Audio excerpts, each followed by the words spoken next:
following announcement has been paid for by the WZWA Network.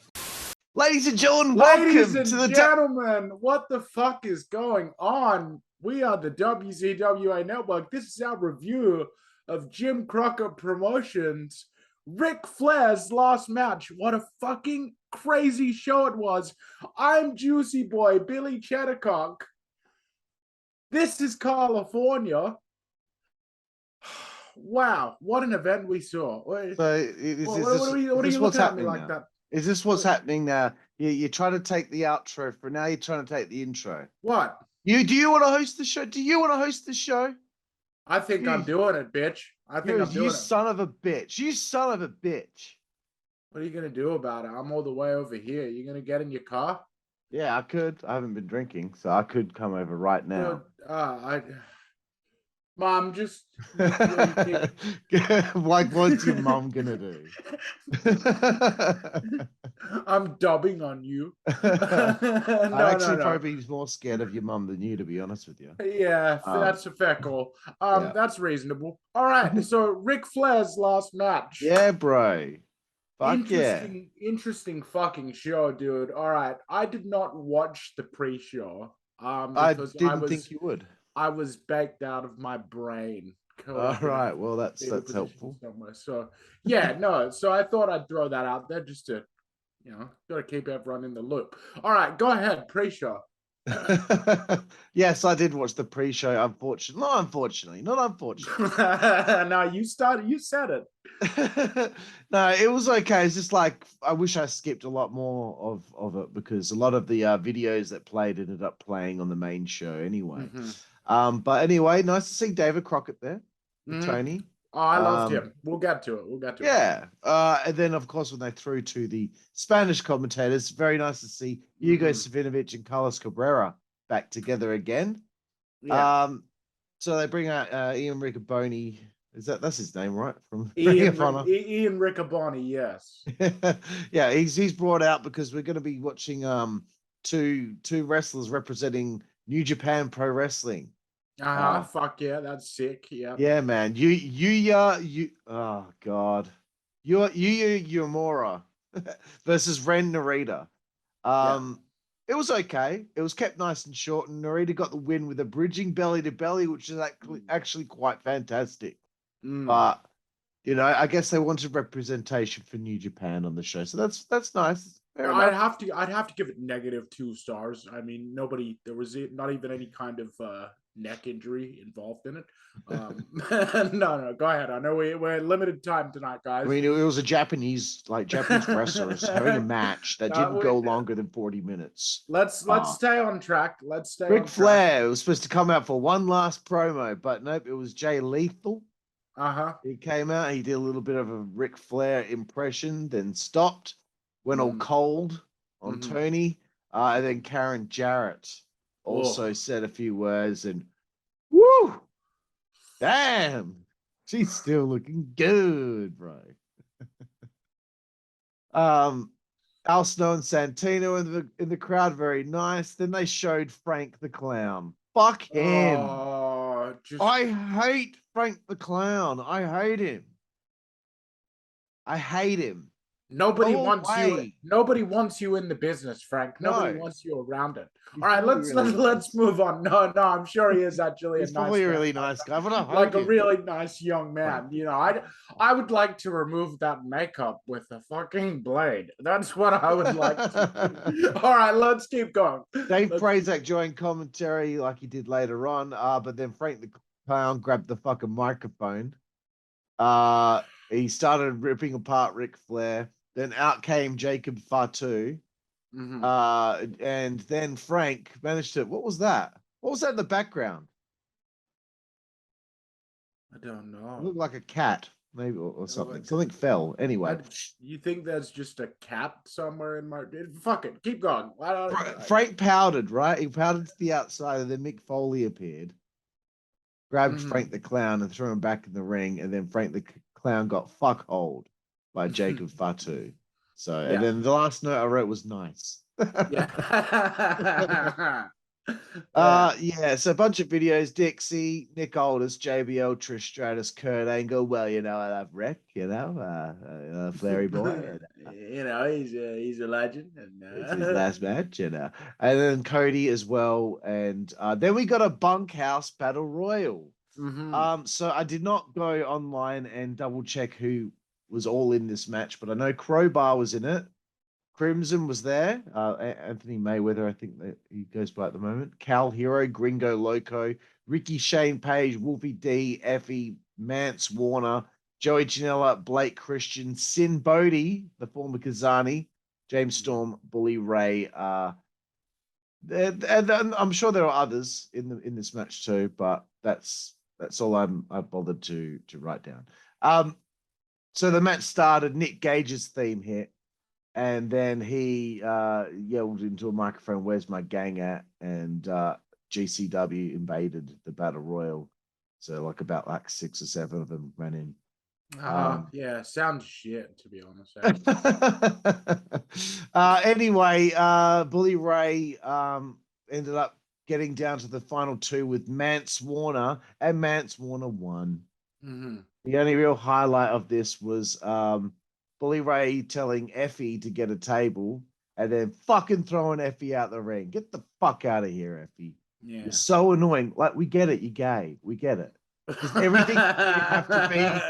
A reminder, like, is there nothing else on a more deeper level about you than that? I don't get it, man. I mean, even Sonny Kiss has like a great ass. That's like an interesting thing to look at when he's in the ring. You don't have anything other than the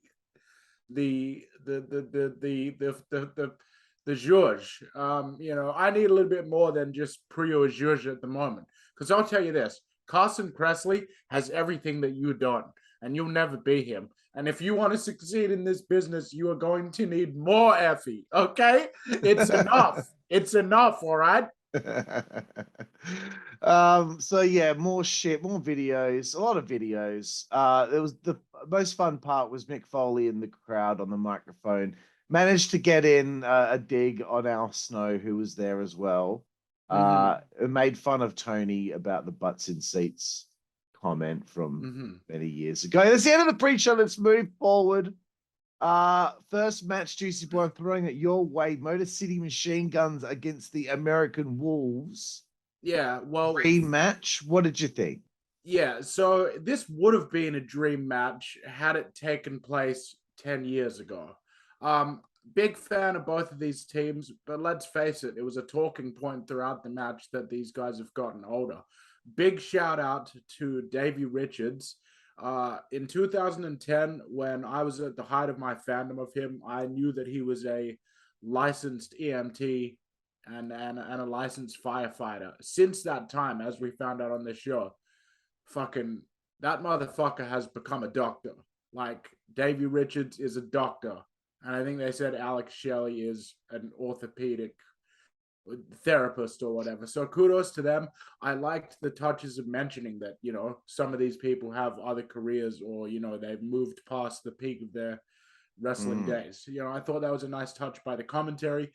David Crockett, I'll say it at the outset, absolute, just like your kind grandpa that's really enjoying watching this with you. That's what it felt like. It was just like, it was just so nice listening to David Crockett talk about all this shit. You could tell there were several times throughout the show and even in this match where he was like, what the fuck is going on? I can't imagine this happening.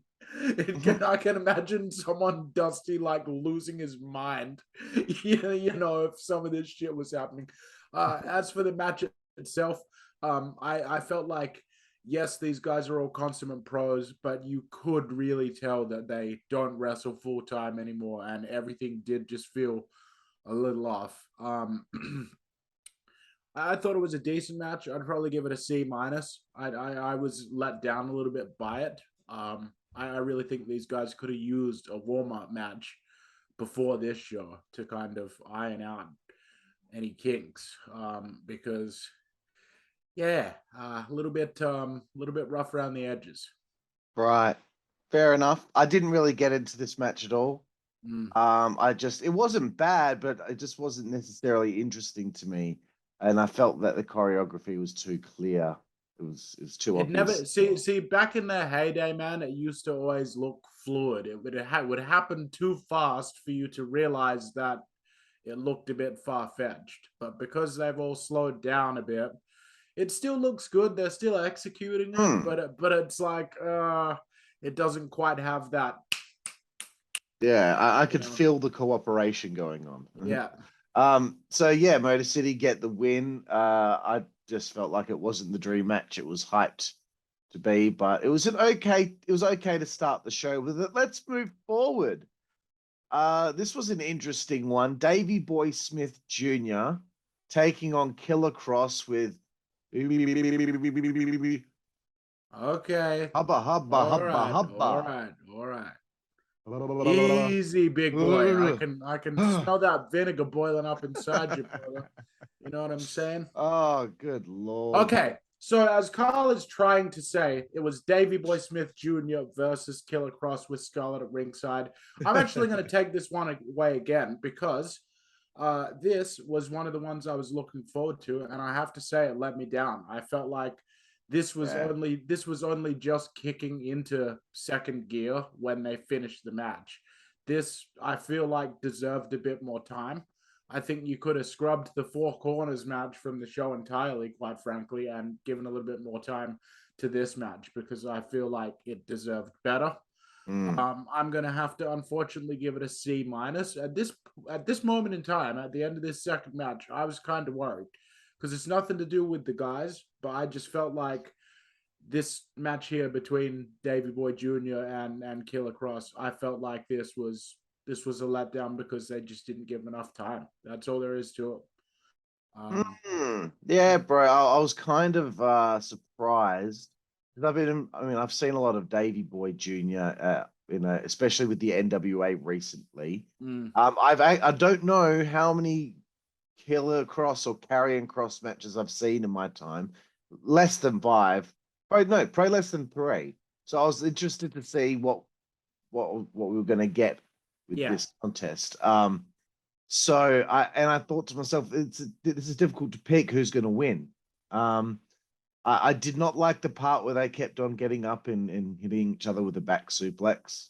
Yeah, I thought as well. You're actually coming out here. You've got David Crockett on commentary, and this is Jim Crockett Promotions, and you're doing that. Like the guys on commentary were literally going like they were laughing, like they were like, "What the fuck's I guess you know." And then they had Riccaboni going like, "Oh, but the neck strength it takes to be able to do that." Fuck you, you know. That would have finished a match in the old days. A fucking back suplex like that, dumping someone on the head. Anyway, sorry, go ahead. They did over and over. Anyway, so Killer Kross wins with that move that he does. Yeah. And yeah, I was really disappointed. I expected better from them. Because I've heard so much about Killer Kross, and I come to expect brilliance from Davey Boy Jr. They didn't get a chance. They didn't get a chance. Yeah, and Scarlett Bordeaux. Yep. Dolph Ziggler, Booker T, HBK, Jake Roberts, Will Sasso, Doug Dillinger, and Lex Luger with more videos. Very nice. Popped for Doug Dillinger. All right. Let's now talk about. I'll throw this to you, bro. One of the most pointless matches on the show. Winner gets a shot at the Progress title. Konosuke Takeshita versus Alan Angels versus Nick Wayne versus Jonathan Gresham. I wrote 3 notes for this, bro. I'll tell you my note. This was disrespectful to Jonathan Gresham, who deserved better than to be in this match. And I think David Crockett and Ric Flair and like the Undertaker and a lot of other people watching this show from within the industry deserved better than the people in this match deserved better than to be thrown out in front of an audience consisting of those people and have this kind of a match. You would have been much better off having just Nick Wayne versus Gresham or something like that. You know, seriously, like D+, you know, it's unfortunate, but this felt out of place to me, and it felt like it underutilized Gresham as well. I had a hard time caring, because you know me again. I hate multi-man matches. My only notes were this: I'm not going to like this, am I? Gresham was the best here. Yeah, Gresham wins. Good. Very smooth, but it was a waste of what he can do. I just no. Yeah. Because there was another four-way on this show. We will get to that when we get to it. One four-way every show. One, not two. Yeah. Okay. One. Different formatting doesn't change that it's still a four-way. It was still the same thing. Exactly. Right. Let's move forward. The Mortons with with Robert Gibson take on Brian Pillman Jr. and Brock Anderson. This is the Brian Pillman Jr. I've been looking for. Yeah. I was impressed with his the way he carried himself, his attitude, the way he wrestled in the match. He should be a fucking heel. I don't know what Tony's doing over there with him, but like he's done nothing of note except for one match with MJF at Arthur Ashe Stadium. Like, come on, you got a talented where he got kid made there. he got made piss in that match. He did. He got made look like a fucking bitch. So I liked seeing him and Brock Anderson working together with Arn there. That's a duo that could be a tag team. Yeah. You know, nothing against what's his name? Griff Garrison. He's cool too, but a new age style kind of force might be cool. I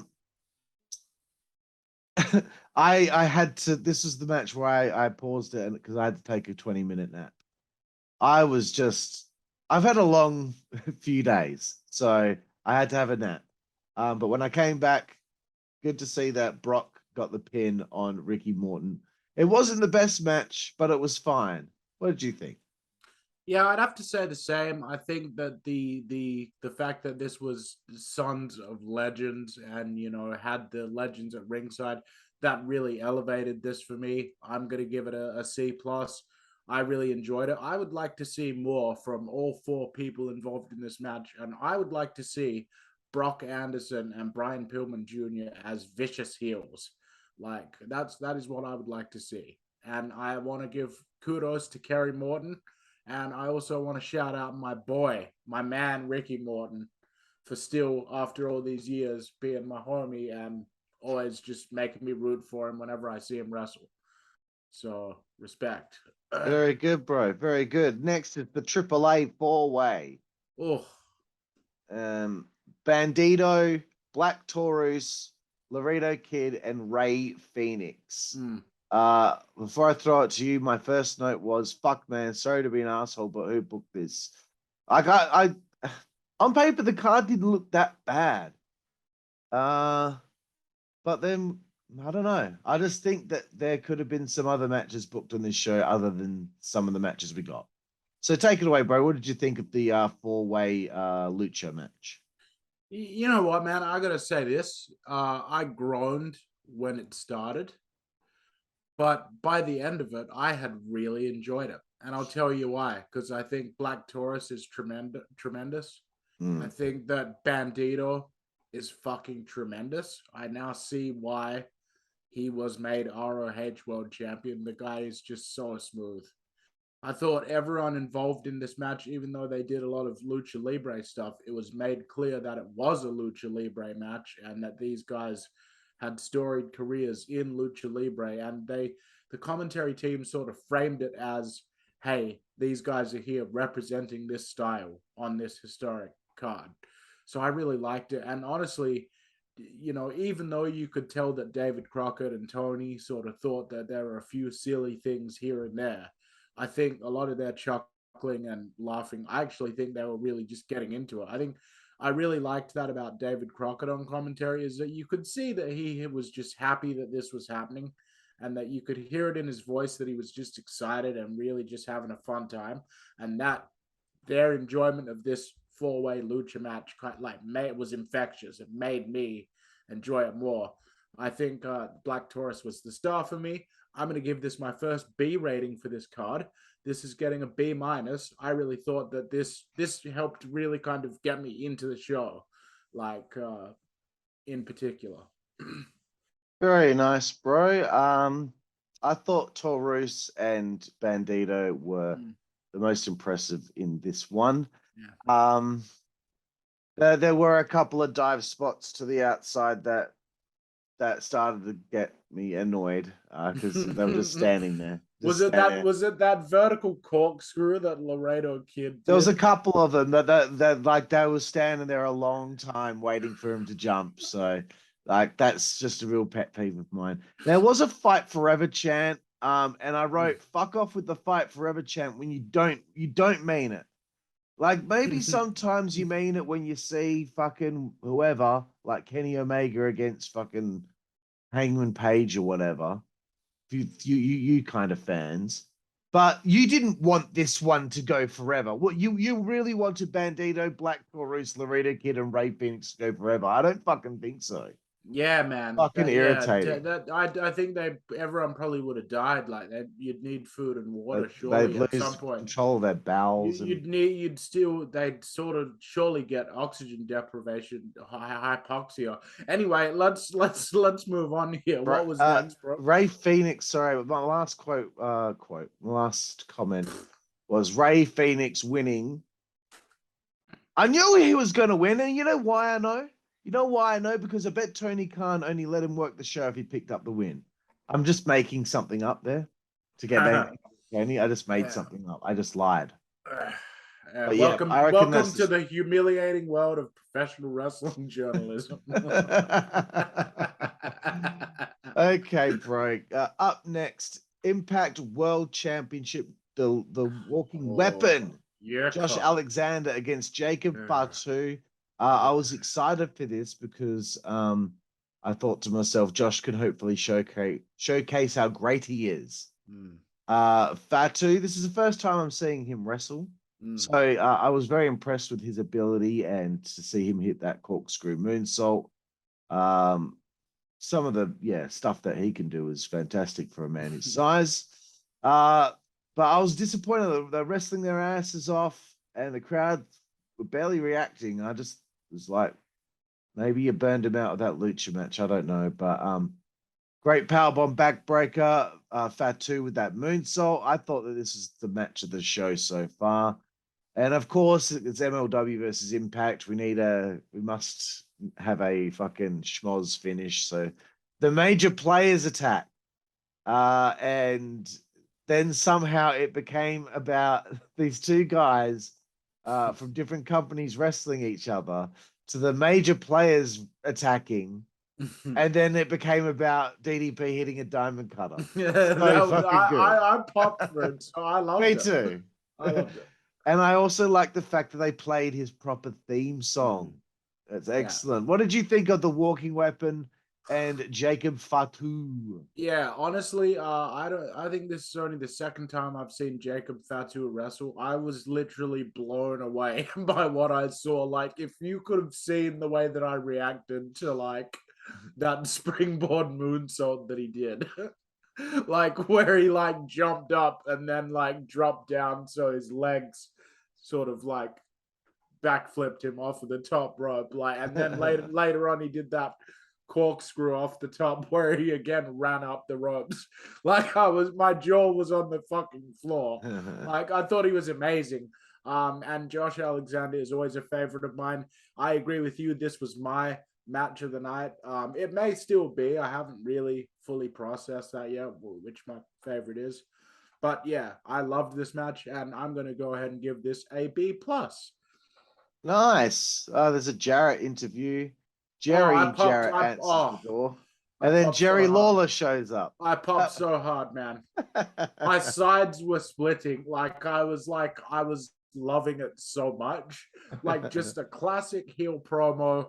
Jerry Lawler saying it's not the Flair strut, it's the Fargo strut, and then they all do it together, and then Jerry again, don't think, just get out, and then he walks away, probably to go fucking to the catering table.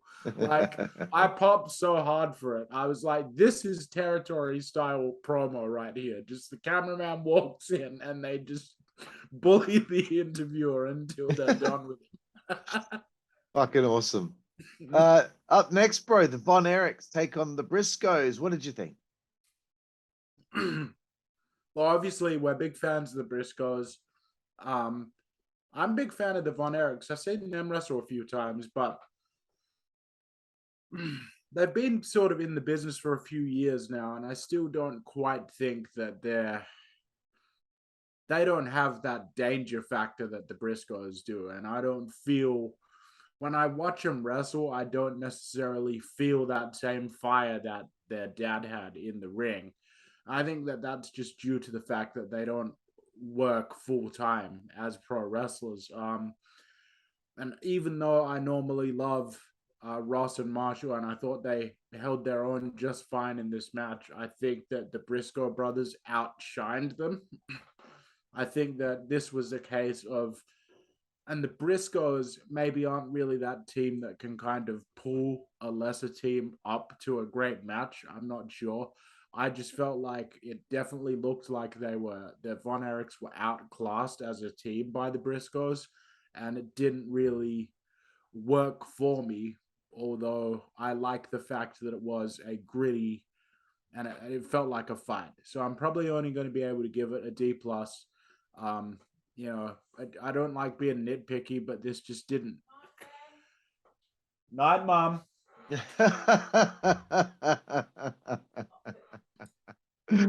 Oh, that's hilarious, bro. Yeah. So I live at home. I live at home with my mom. Everybody. There's nothing wrong with living at home with your mom. All right. Definitely not. And what was I gonna say? Shit. I think you finished your point there, didn't you? Yeah, no, fuck it, man. It could have been better. That's it. I was just searching up now. It appears that the Von Erichs have only wrestled 1, 2, 3, 4. This was their 5th match this year. Wow.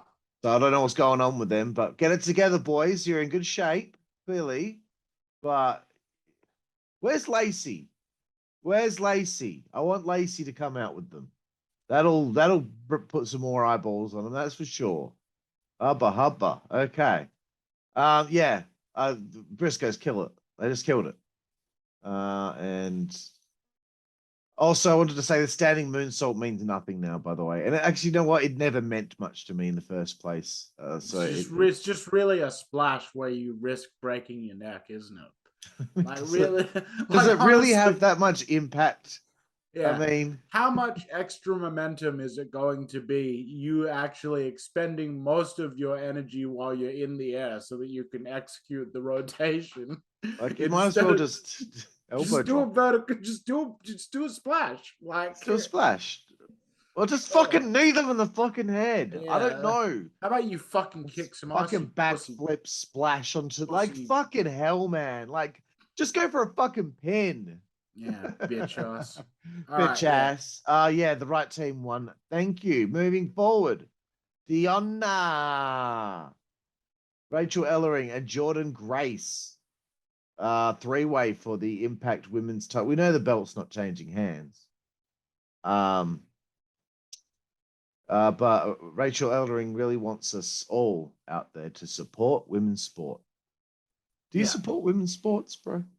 Yeah, I think that I do. Yeah. Anyway, what do you think of the match? Do you go to the Do you go to the games? Do you watch the WNBA? Do you watch any of that? No, you know I don't. Trying to get you in a corner. Oh yeah, why not? Why don't you? Yeah. So I'll just quickly go here since you're waffling on. I thought this match was all right. I felt really bad for Rachael Ellering with her injury. I'm gonna go ahead and give the match a C-. I thought that they did their best, but I also feel like because of the injury to Rachael Ellering and stuff, I think that this threw the ladies off a little bit. And I think it took a little while for them to get everything composed again. The second half of the match was quite good, but I feel like everything was just thrown off a little by that injury. Although props to Rachael Ellering and to all the ladies for working through it. You know, an injury like that sucks. I reckon my ass would be out of the match. Like that would, you know, I don't know how she did that. Yeah. Very good, bro. Yeah, it's just another multi-person match. So fuck it. I'm over it. It got better towards the end, and yeah, I don't know. I didn't write many notes for this. Let's just get to the main event, bro. Let's just get to the main event. Let's do it, cunt. Yeah. Okay, it's Jay Lethal, Double J, Jeff Jarrett, with Karen Jarrett at ringside. Yeah. Taking on Andrade, and of course, the Nature Boy. He's the man. The Nature Boy. Ric Flair. Yep. Wearing a shirt. All right. It's Flair's last match, bro. Yeah, it's the last time that he's walking that aisle. And what did you think, bro? Okay, well, I've got mixed feelings about it. On one hand, it can't be denied that Flair's age took away cosmetically from the quality of this match somewhat, you know. It was definitely noticeable that they were having to work around Ric Flair's age, and his physical condition was, I'm sure, as good as it could get for a man in his stage in life, but it still obviously wasn't Ric Flair even the last time, as he looked the last time I saw him work in TNA. I think that the match was a masterclass in proper psychology. I think that they, including Rick here, by the way, I think that all people involved in the match did a masterful job of like using psychology and actually just playing with the audience. You know, Jarrett kind of and Lethal doing their best to delay the actual action of the match and trying to every trick in the book and pretending that they're going to walk out. And, you know, I loved the tussle at ringside where Jarrett shoved Conrad, popped huge for that. I loved that Karen ended up getting in Megan Flair's face and everything like that. I thought that was masterfully done. I think that Karen Jarrett, great manager on the outside. I think she played her part really well. To me, what stole the show, though, was Jeff Jarrett's performance. I think that as much as this was Ric Flair's last match, to me, this was Jeff Jarrett putting a display on of what an absolute pro he is. He knew that they were going to have to use good old-fashioned Southern professional wrestling to get this thing over and to hide some of the weaknesses and challenges presented by Ric Flair's age. And he did that so well. Jay Lethal as well. He always works really well with Rick, and he's a great performer in his own right.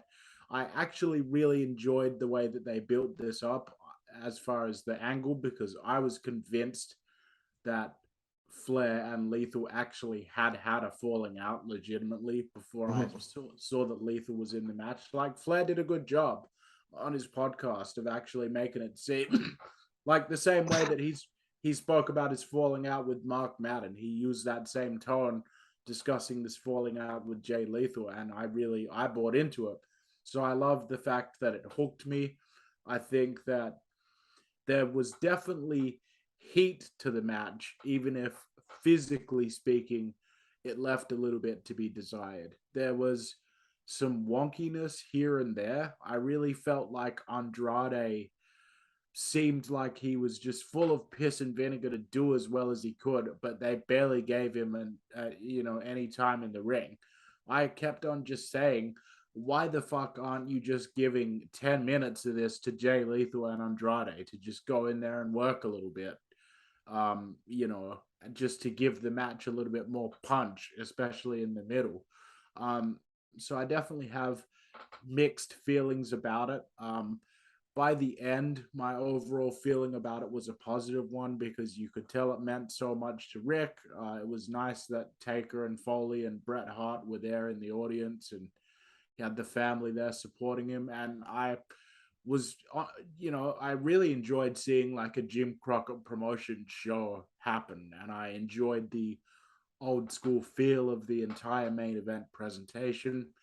I'm gonna go ahead and give it a C minus. You know, I wish it would have been a bit better as a send off for Rick, but it seemed after the match as though Rick was feeling really good and seemed happy with how everything was.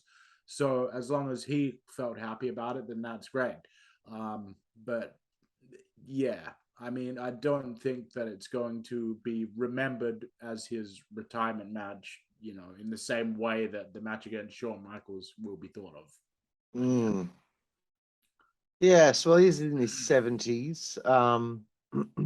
So I understood going into this what I was going to see. As long as he didn't do anything that made him look foolish, and I don't think he did. I think everyone knew that he's in his early 70s and he's not going to be able to fucking move around like he used to. So I think people going into this, they have to extend their suspension of disbelief just to let him have this one because he just wanted to feel like the Nature Boy. Yeah, actually, that's one more line I wrote down. I forgot to throw in there, but you just jolted my memory with it, bro. I felt like this was a good match, but it also felt like let's indulge Ric Flair one more time. And, you know, let's, like, everyone collectively in the building was a part of making this match what it was. Mm. You know what I mean? Like, it was the crowd wanted to be invested in it. Yeah. I thought it was fun. Fun. And I thought it was, you know, if Rick wants to feel that feeling one more time because he knows he's probably got not got many years left on the planet, he wants to go back to partying and drinking, and then go for it. You know, if that's how he wants to go out, he wants to go out being himself, being the real him, then that's what he should do. The only thing that annoyed me in this match was there was a couple of people in the crowd that tried to start a "Thank you, Conrad" chant in the middle of the fucking match. Not appropriate. Shut the fuck up. Yeah, Flair couldn't move very well, so Jay and Jeff just doing a great thing for him by selling for him so well and giving it the benefit of the doubt. I really did like Rick grabbing at his heart and then giving Jay Lethal a thumb to the eye like this. scare everyone for a second that there's something actually. What a dick. That's Nate though, you know, like that's the thing where it's like, you missed you know, like Ric Flair's like the Jack Nicholson of the wrestling world. You just you can't stay mad at him no matter what he does. That's it, bro. And you know, I like the finish. It was good to see Rick go out with a win. So yeah, that was fun, and it was what it was. Ric Flair's last match. Okay, for as far as the whole show was concerned, though, Juicy Boy, you got to give it a rating out of 10, bro. I'm gonna go ahead and give it a 6. I think that I loved the old school feel about it, but I also think you could tell that there was no central vision behind the actual show as a whole. It just seemed like a bunch of matches were thrown on there to create a card for Ric Flair's last match to main event. And I think that had very mixed results. So 6, because it wasn't for a lack of effort from the people involved. Yeah, fair enough, bro. Yeah, I'll probably give it a 6 as well. I don't know. Yeah, it was like I guess I'm just not big on like just cold match. Like I cared about the main event because there was some story going into it, but if you know you're giving me a bunch of cold matches, then I mean honestly it sort of exceeded my expectations. I remember when it was first announced, I wasn't expecting much from it at all. But anyway, Karlifornia, this has been our discussion of Ric Flair's last match presented by Jim Crockett Promotions. We want to know from all of you, what did you guys think of Ric's last match? What do you think about Jim Crockett Promotions coming back? I'm trying to fucking send us off here, bro.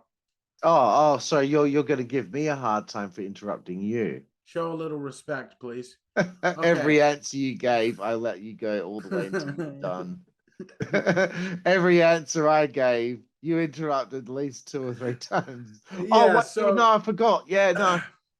Yeah, no. So Yeah, this is so California. I'm California. I've been This is Juicy Boy. I live with my You've mom. been Juicy Boy. You are Juicy Boy. We will see you all down the road. Thank you. Network, that's the way we play. Good God Almighty. Network, that's the way we play. Get puppies. Network, that's the way we play. Get. The following announcement has been paid for by the WZWA Network.